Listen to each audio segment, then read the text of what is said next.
राष्ट्र सर्वप्रथम राष्ट्र सर्वप्रथम राष्ट्र सर्वप्रथम राष्ट्र सर्वप्रथम। राष्ट्र सर्वप्रथम की बात ललित सुमन के साथ कार्यक्रम में नेशनल टीवी चैनल कात्यायनी पर आप सभी देशवासियों का स्वागत है। राष्ट्र सर्वप्रथम की बात में आज सबसे पहले आप सभी राष्ट्रवासियों को राष्ट्र सर्वप्रथम की टीम की ओर से बहुत बहुत बधाई, क्योंकि आपके प्यार और सहयोग के बदौलत राष्ट्र सर्वप्रथम की टीम ने नेशनल टीवी चैनल कात्यायनी पर इस कोरोना काल में बगैर थके बगैर रुके अपने आप को बचाते हुए और आम लोगों की समस्याओं को समझते बूझते सरकार तक बात को पहुंचाने का काम करते हुए अपना 200 एपिसोड पूरा कर लिया। इसके लिए राष्ट्र सर्वप्रथम की टीम को बहुत बहुत बधाई, जिन्होंने इस कोरोना काल में अपने प्राणों की बाजी लगाकर दिल्ली और देश की समस्याओं को जानने के लिए सड़कों पर गलियों में पहुंचे और जो हकीकत है उसे राष्ट्र के सामने लाने का प्रयास किया। राष्ट्र सर्वप्रथम की टीम लगातार आपकी आवाज़ को बुलंद करने का काम कर रहा है और आगे भी करता रहा है। हमने पहले भी आपसे कहा था कि राष्ट्र सर्वप्रथम की टीम में वे लोग जुड़े हुए हैं जिन्हें अपने राष्ट्र से प्रेम है, वे राष्ट्र के लिए अपना योगदान देना चाहते हैं और इसी क्रम में लगातार वे लोग जिस प्रकार से रात दिन परिश्रम कर राष्ट्र की सेवा कर रहे हैं, यह अपने आप में एक बेमिसाल है। उस टीम का नेतृत्व करने का गौरव मुझे प्राप्त हुआ।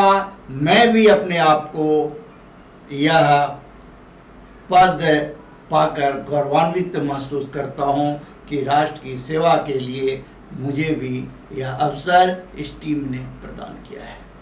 राष्ट्र सर्वप्रथम की टीम द्वारा राष्ट्र में तिरंगा यात्रा, भारत उत्सव और 9 अगस्त को शहीद स्मारक रमेश नगर पर देश के उन वीर बलिदानियों के वंशजों को आमंत्रित किया जाता है और सम्मानित किया जाता है, जिनके पूर्वजों ने भारत माता की आज़ादी के लिए, देश की आज़ादी के लिए बलिदान दे दिया।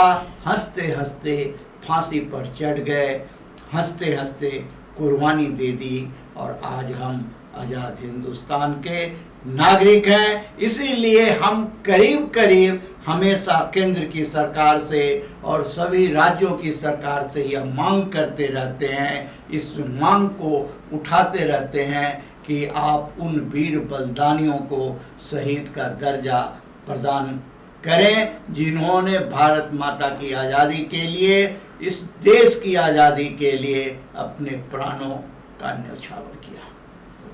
राष्ट्र सर्वप्रथम की बात ललित सुमन के साथ कार्यक्रम में हम आपको बताएं कि मानसून सत्र 2 दिन से हंगामे की भेंट चढ़ रहा है और आज फिर से एक बार हंगामे की भेंट चढ़ गया।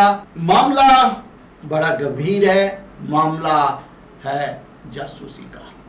विपक्ष आरोप लगा रहा है कि जासूसी करवा रही है सरकार, जबकि सरकार इससे इनकार कर रही है और विपक्ष इसे मुद्दा बनाकर हंगामा कर रही है। देश में आज जो स्थिति है वह किसी से छुपी हुई नहीं है। एक तरफ बढ़ती महंगाई, लगातार पेट्रोल और डीजल के बढ़ते दाम, पेट्रोल और डीजल के बढ़ते दामों के कारण महंगी होती यातायात, और सामानों की बढ़ती कीमतें, बढ़ती बेरोजगारी, यह सारी समस्याओं के साथ साथ भारत को विकास भी करना है, भारत को कोरोना से भी लड़ना है और भारत को विश्व में अपने आप को भी स्थापित करना है। और इन सभी चीज़ों में प्रत्येक भारतवासियों का सहयोग आवश्यक है। पार्लियामेंट, चाहे वह लोकसभा हो चाहे वह राज्यसभा हो, वहाँ राष्ट्रीय मुद्दे पर चर्चा होनी चाहिए, न कि उसे बाधित किया जाना चाहिए।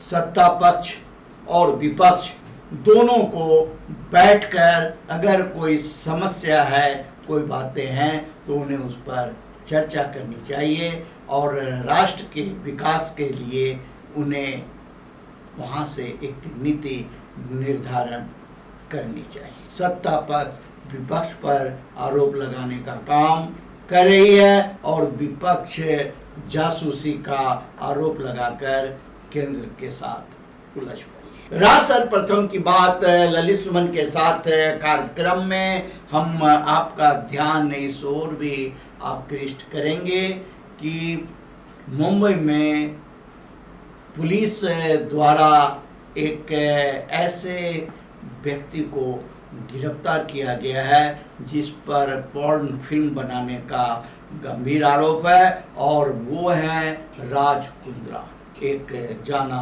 पहचाना नाम, और उन्हें अश्लील फिल्म बनाने के आरोप में गिरफ्तारी के बाद मुंबई के किला कोर्ट में प्रस्तुत किया गया, जहां से उन्हें पुलिस की कस्टडी में 23 जुलाई तक के लिए भेज दिया गया है। लोग धन कमाने के लिए किस स्तर तक गिर जाते हैं, उनका नैतिक पतन कितना हो चुका है, यह इस बात का प्रमाण है, क्योंकि राज कुंद्रा के पास धन की कोई कमी नहीं है। उसके बावजूद उनके द्वारा जिस प्रकार से इस तरह की घिनौनी हरकत की जा रही थी, यह एक अक्षम्य अपराध है और न्यायालय इस पर गंभीरता से कार्रवाई करेगी और मुंबई पुलिस भी इस पर अपना विस्तृत रिपोर्ट न्यायालय को सौंपेगा। हम आपसे बात कर रहे थे लोकसभा में हंगामे पर, हम उस पर आगे भी आपसे चर्चा करेंगे। अभी समय है एक ब्रेक का, एक छोटा सा ब्रेक। आप कहीं जाए नहीं, हम जल्द ही लौट कर आते हैं। दिन देखिए 8 बजे रात्रि 9 बजे सुबह राष्ट्र सर्वप्रथम की बात ललित सुमन के साथ कात्यायनी टीवी पर। 22 वर्षों से प्रकाशित मदर इंडिया पत्रिका, पढ़ते रहे देश दुनिया की खबरों के लिए।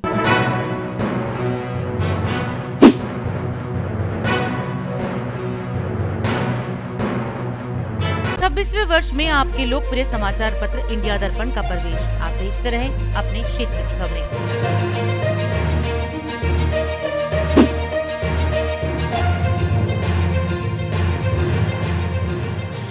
और अधिक खबरों के लिए आप हमारे YouTube चैनल दैनिक इंडिया दर्पण को अभी सब्सक्राइब करें और नोटिफिकेशन के लिए बेल आइकन को प्रेस करना ना भूलें।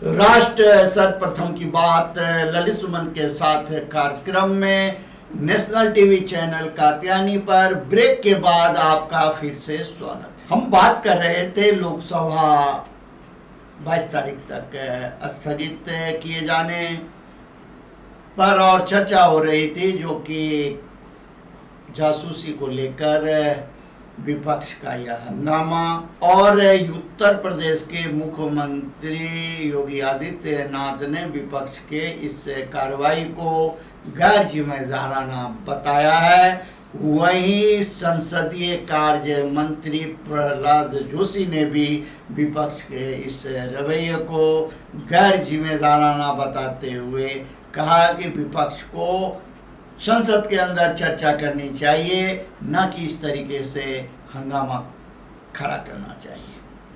प्रधानमंत्री ने भी बड़ी तीखी प्रतिक्रिया व्यक्त करते हुए कहा है कि सभी मुख्यमंत्री और सभी सांसद देश की जनता को प्रेस कॉन्फ्रेंस करके सच्चाई से अवगत कराएं कि विपक्ष किस प्रकार से देश के विकास में बाधक बनने का काम कर रहा है।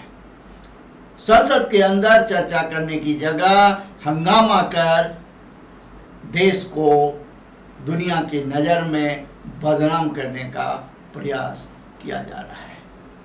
राज सर्वप्रथम की बात ललित सुमन के साथ कार्यक्रम में हम आपके साथ आज एक जिस विषय पर, ऐसे तो कई मुद्दे हैं जिस पर हम अभी आपसे चर्चा करेंगे और बातें बहुत छोटी है लेकिन बहुत बड़ी उपलब्धि आप इसे मान सकते हैं, क्योंकि भारत के निर्माण में राष्ट्र को सर्वप्रथम बनाने की दिशा में यह छोटे छोटे जो प्रयास होते हैं, यह जो छोटा छोटा सकारात्मक कार्य किया जाता है, उससे ही राष्ट्र मजबूत होता है, राष्ट्रवासी आत्मनिर्भर बनते हैं और राष्ट्र के समुचित विकास में वे अपना योगदान देते हैं। अब हम आपको बता रहे हैं कि उत्तर प्रदेश में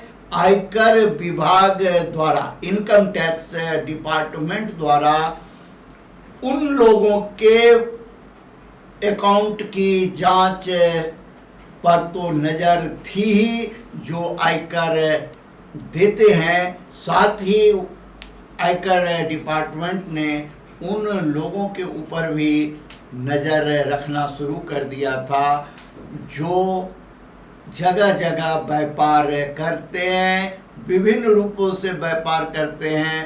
उनके भूमि की, मकान की, गाड़ी की स्थिति में सुधार तो नज़र आती थी, लेकिन वो सरकार को इनकम टैक्स नहीं देते थे, आयकर नहीं देते थे। जब आयकर विभाग कानपुर ने इस पर जांच पड़ताल किया तो ऐसे 256 लोगों की एक ऐसे आय के स्रोत का पता चला जो काफ़ी धन अर्जित कर चुके हैं, लेकिन वे सरकार को आयकर नहीं देते थे। ऐसे 256 लोगों में एक फल बेचने वाला भी था जिसके पास सैकड़ों एकड़ कृषि भूमि है और ऐसे कबाड़ी भी हैं जिनके पास 3-3 कारें हैं। अब आप अंदाजा कर सकते हैं जो कि कबाड़ी हो या फल विक्रेता हो, आम लोग उसे मध्यम आय वर्ग के लोग मानते हैं या निम्न आय वर्ग का उसे माना जाता है, लेकिन उसकी जो आर्थिक स्थिति आयकर विभाग को मिली है वह किसी भी उच्च आय वर्ग के व्यक्ति से अधिक है।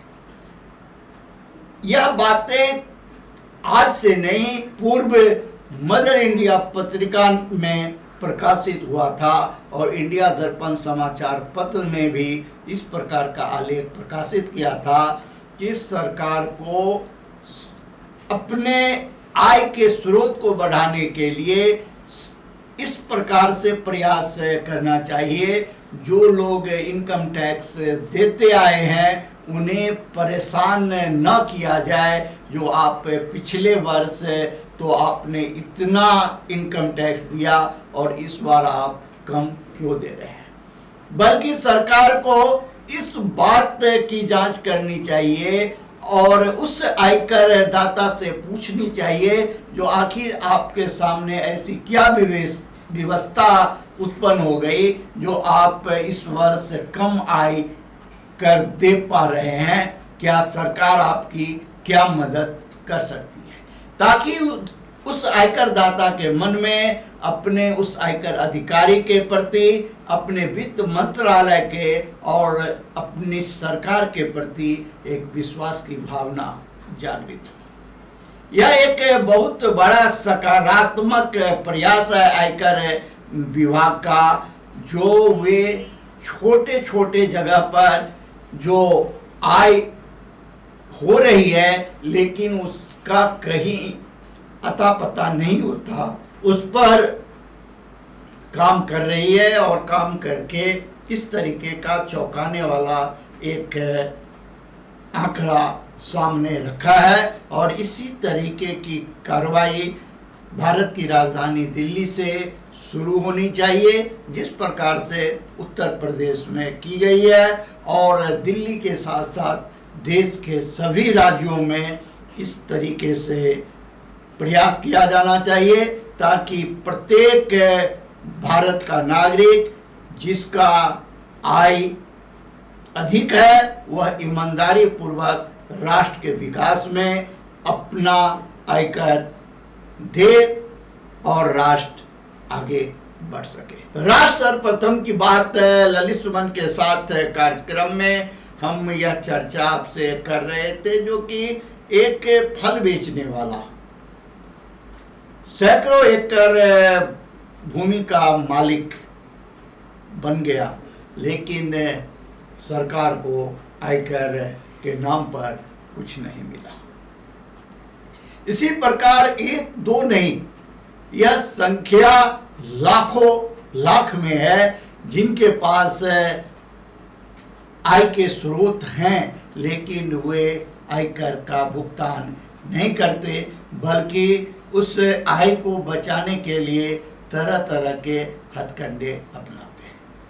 अब आप खुद ही कल्पना करें और इस बात पर चिंतन करें कि एक कबाड़ी के पास से तीन गाड़ी, एक आम आदमी को एक गाड़ी, चाहे वो सरकारी नौकरी पेशा करने वाला व्यक्ति हो या कोई ईमानदार व्यक्ति हो जो ईमानदारी से अपना काम कर रहा हो, उसे एक गाड़ी खरीदने के लिए बैंकों से लोन लेना पड़ता है और किस्त में उसे पैसे अदा करनी होती है। लेकिन उस कबाड़ी के यहाँ से तीन वाहन प्राप्त होना, उसकी जानकारी मिलना आयकर विभाग को यह बताता है कि इस प्रकार से कितने ऐसे कबाड़ी हैं पूरे देश में जिनके पास आय का स्रोत कितना होगा।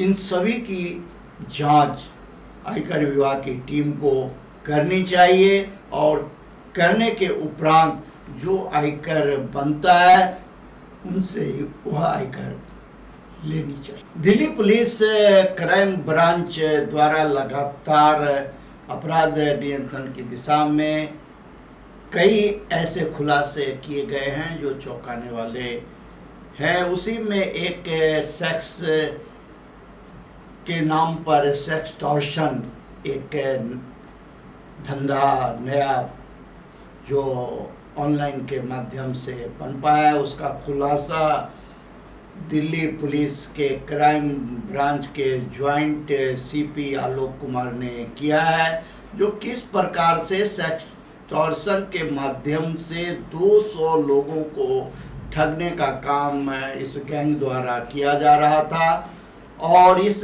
गैंग का सरगना जो है सो मेवात का रहने वाला है। अब आप अंदाजा लगा सकते हैं जो कि मात्र 7वीं पास या युवक एक गैंग बना करके करोड़ों रुपए की ठगी का जो है सो उसने यह काम किया, जिसका खुलासा दिल्ली पुलिस के क्राइम ब्रांच ने किया है। वहीं सर्वोच्च न्यायालय ने एक बहुत ही ऐतिहासिक निर्णय देते हुए कहा है कि मानवता की रक्षा के लिए, मानवता की सेवा के लिए अस्पतालों का निर्माण होता है, चिकित्सालय बनाए जाते हैं, लेकिन यह जो है सो उद्योग का रूप धारण करता चला जा रहा है, जो काफ़ी गंभीर विषय है। और इस तरीके से किसी को चिकित्सा के नाम पर उद्योग चलाने की अनुमति नहीं दी जा सकती। यह सरकार की और व्यवस्था की जिम्मेदारी है कि वह इस पर ध्यान दे। उच्चतम न्यायालय का यह कहना आम लोगों को राहत पहुंचाने का काम करेगा। न्यायमूर्ति M.R. शाह और न्यायमूर्ति D.Y. चंद्रचूड़ की पीठ ने यह जो फैसला सुनाया है, इससे चिकित्सा के नाम पर बड़े पैमाने पर जो खेल पिछले दिनों शुरू हो गए थे और कोरोना काल में जिस प्रकार से जो खेल खेला गया, उन सभी पर अंकुश जहां लगेगा, वहीं इस बात की जांच सरकार कर पाएगी जो कि कौन सा चिकित्सालय मानवता की रक्षा के लिए चलाया जा रहा है और किस चिकित्सालय के द्वारा मानवता के साथ खिलवाड़ किया जा रहा है। राज सर्वप्रथम की बात ललित सुमन के साथ कार्यक्रम में हम इसी प्रकार के अन्य मुद्दों को लेकर आपके सामने आते रहेंगे। हम जाने से पहले आपको एक खुशखबरी दे दें, खास करके यह दिल्ली वासियों के लिए एक बहुत बड़ी खुशखबरी है, क्योंकि दिल्ली वासियों को इस गर्मी में पानी की समस्या से जूझना पड़ रहा है। और दिल्ली की सरकार का यह आरोप था कि हरियाणा की गवर्नमेंट दिल्ली के हिस्से की पानी को दिल्ली को नहीं दे रही है, जिसके कारण दिल्ली में पानी की समस्या उत्पन्न हुई है। उधर हरियाणा सरकार ने भी पानी छोड़ दिया जो दिल्ली पहुंच चुकी है, और वहीं लगातार बारिश होने के कारण यमुना का जल स्तर काफ़ी बढ़ गया है। तो आप यह मानकर खुश हो जाएं कि अब दिल्ली वासियों को पानी की समस्याओं से जूझना नहीं पड़ेगा। राज सर्वप्रथम की बात ललित सुमन के साथ कार्यक्रम में हम आपसे आज यही विदा लेंगे। आप अन्य खबरों के लिए बने रहे नेशनल टीवी चैनल कात्यायनी पर। राष्ट्र सर्वप्रथम, वंदे मातरम, जाग उठा है भारत। पश्चिमी दिल्ली के सांसद और भाजपा के युवा नेता प्रवेश साहिब सिंह वर्मा ने आज पैक्सिस कांड पर बात रखते हुए एक प्रेस कॉन्फ्रेंस को संबोधित किया। सांसद ने मोबाइल जासूसी के सभी आरोपों को निराधार बताते हुए कहा कि इस जासूसी को अब तक ना कोई साबित कर पाया है और ना ही इसके कोई सबूत हैं। उन्होंने आगे बोलते हुए कहा कि भारत NSO की क्लाइंट लिस्ट में ही नहीं है और NSO ने इस खबर को प्रकाशित करने वाली साइट को भी कार्रवाई की चेतावनी दी है। देखिए, अभी जो सारी ये न्यूज़ चल रही है कि लोगों के फ़ोन हैक हो रहे हैं, कोई पेगासस सॉफ्टवेयर के माध्यम से भारत सरकार पर ये आरोप लग रहा है, तो ये सभी बेबुनियाद आरोप हैं। इनका कोई तथ्य नहीं है। जिन्होंने भी ये न्यूज़ चलाई उन्होंने अभी तक ये नहीं बताया कि ये कहाँ से उनको पता लगा और भारत सरकार इससे ताल्लुक़ कैसे है, उससे उसका लिंक कैसे है। तो हमारे मंत्री ने भी, IT मिनिस्टर अश्विनी वैष्णव जी ने भी ये कहा हमारे संसद में कि ये सभी बेबुनियाद है, इसका कोई अर्थ नहीं है, क्योंकि भारत सरकार आज अच्छे काम कर रही है, अच्छे बिल लेकर आ रही है। तो इसलिए इन लोगों को पीड़ा हो रही है कि कैसे भारत सरकार को बदनाम करें। दिल्ली प्रदेश भाजपा द्वारा आज केशवपुरम जोन कार्यालय में जनता दरबार लगाया गया। इस अवसर पर प्रदेश भाजपा अध्यक्ष आदेश गुप्ता, जोगीराम जैन उपस्थित रहे। इस अवसर पर भाजपा नेताओं और निगम पदाधिकारियों ने जहां जनता की समस्या सुनी, साथ ही साथ उनके समाधान का भी आश्वासन दिया। देखिए, MCD आपके द्वार, ये भी हमेशा से हमारे निगम पार्षद वार्ड में लगाते रहते हैं और आज जोन लेवल पे ये शुरुआत हुई है और इसमें सभी अधिकारियों का भी सकारात्मक सहयोग रहेगा और निगम में ग्राउंड लेवल की जो समस्याएं होती हैं जिससे जनता का डायरेक्ट सामना होता है, जनता को तकलीफ़ होती है, तो उन तकलीफ़ों को दूर करने का निगम ने जो ये अभियान चलाया है उसके लिए मैं उनको बधाई देता हूं और उनकी ये अभियान सफल होगा। कारपोरेशन के लेवल पे जो निगम की ग्राउंड लेवल की एक्टिविटी है, ग्राउंड लेवल के काम है, उनको ये करने का, लोगों की समस्या सुनने का और समाधान निकालने का अच्छा प्लेटफार्म बने, ऐसी मेरी शुभकामनाएं। देखिए, आज हमने जो जनता दरबार लगाया है, हम वैसे तो हमारे निगम पार्षद अपने अपने वार्ड में बैठते हैं, लेकिन बहुत से कार्य ऐसे होते हैं जो फाइलों से जुड़े हुए होते हैं और वो काम पूरे नहीं हो पाते। तो ऐसे में अब हम प्रत्येक मंगलवार को यहाँ पर बैठेंगे और जो फाइलों से जुड़े हुए काम होंगे वो अधिकारियों को यहाँ पर बुलाएंगे और जो जो काम उनके होंगे, रुके हुए होंगे, वो यहाँ पे पूरे भी करवाएंगे। हम प्रतिबद्ध हैं निगम के सेवाएं देने के लिए और प्रत्येक व्यक्ति को वो सेवाएं मिलें, ये हमारा हमेशा ध्यान रहेगा। मैं गोल्ड मंडी RWA के जनरल सेक्रेटरी हूँ और मैं अपनी कुछ समस्याओं के साथ यहाँ पर आया हूँ, जिसका निवारण करने के लिए इन्होंने आश्वासन दिया अगले सप्ताह तक, यह जो मंगलवार आएगा वहाँ तब तक हमारी जो समस्याएं जो हमने दी हैं उसमें मैक्सिमम समस्याएं सुलझा ली जाएंगी और बाकी क्या रहे हैं उस पर हम काम करेंगे और सारी समस्याओं का समाधान करेंगे। ऐसा है, हम सब जानते हैं कि MCD में जो पार्षद हैं वो सबसे ज़्यादा ग्राउंड पे जनता से जुड़े हुए हैं। एक एक ब्लॉक, एक एक गली, एक एक व्यवस्था को वो समझते हैं और चाहे हम सफाई की बात करें, चाहे पेड़ों की बात करें, बाग, गलियाँ, यही छोटी छोटी समस्याएं, क्योंकि अब डेंगू के चलते हम लोग सब कुछ ऑनलाइन होने लग गया था और हर चीज़ हम उसमें सोशल मीडिया पे ज़्यादा करने लग गए थे, लेकिन फिर भी हमारा एक बहुत बड़ा तबका ऐसा है जो ऑनलाइन नहीं जा पाता, या हमारे कुछ ऐसे सीनियर व्यक्ति हैं जो थोड़ा सा हिचकिचाते हैं ऑनलाइन आने में। तो ये जनता दरबार उनके लिए बहुत अच्छा प्लेटफॉर्म है।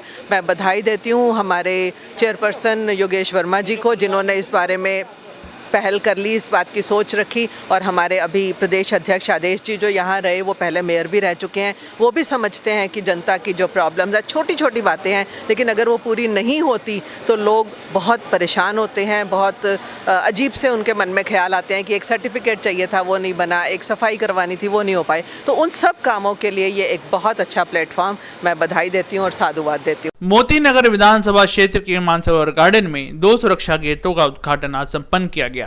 इस अवसर पर स्थानीय विधायक शिवचरण गोयल, क्षेत्र के गणमान्य व्यक्ति व आम आदमी पार्टी के कार्यकर्ता उपस्थित रहे। मौके पर विधायक गोयल ने सभी को संबोधित करते हुए कहा कि इन सुरक्षा गेटों के अतिरिक्त क्षेत्र में पहले फेज में 2000 कैमरे लगवाए जा चुके हैं और अभी वर्तमान में 2000 कैमरों के सर्वे का कार्य भी लगभग पूरा कर लिया गया है।